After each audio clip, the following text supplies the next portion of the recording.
সড়ক পরিবহনে চাঁদাবাজি থাকবে না, পছন্দ অপছন্দ নয়, জনস্বার্থ রক্ষায় কাজ করবে মন্ত্রণালয়গুলো। বিকেলে সচিবালয়ে মন্ত্রণালয়ের কর্মকর্তাদের সাথে বৈঠকে এসব কথা বলেন সড়ক, রেল ও নৌপথ মন্ত্রণালয়ের মন্ত্রী শেখ রবিউল আলম।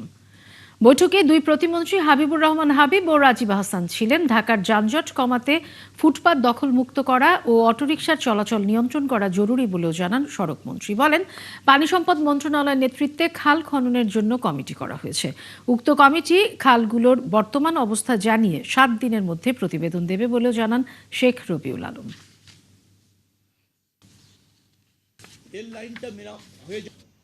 যেখানে জনস্বার্থ থাকে সেখানে দলীয় স্বার্থ নগণ্য, এটা আপনাকে মাথায় রাখতে হবে আমাদের সবাইকে।